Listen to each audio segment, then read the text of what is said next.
Top 6 Ways Malaria Changed the World. Number 6. Revolutionary War. Europeans who settled in South Carolina developed rice plantations, which were havens for mosquitoes.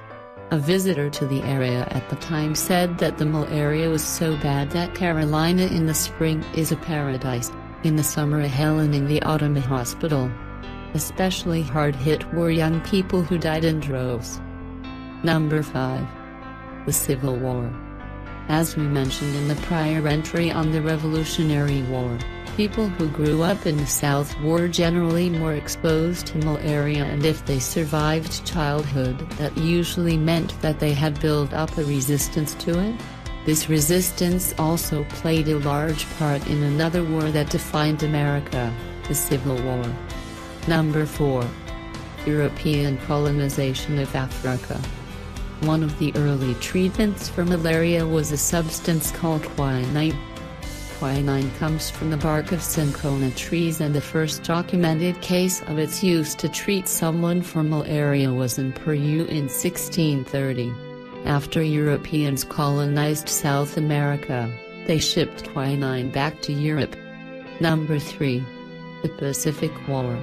In World War II, one of the biggest problems facing American troops fighting in the South Pacific was malaria. To combat this, the Malaria Project was started to test treatments and possible cures. According to the aptly titled book, The Malaria Project, tens of thousands of unsuspecting mental patients were infected with malaria for research purposes. Number 2. Origin of Centers for Disease Control and Prevention.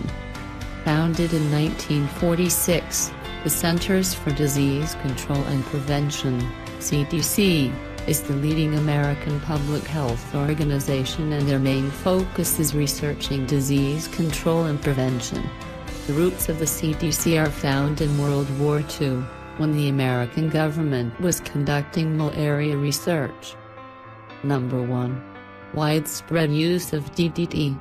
In 1939, Swiss chemist Paul Hermann Muller discovered that dichlorodiphenyltrichloroethane, better known as DDT, is a very effective insecticide. In World War II, the American Army used DDT to kill mosquitoes, because if there were no mosquitoes, then that would eliminate the chance of getting malaria.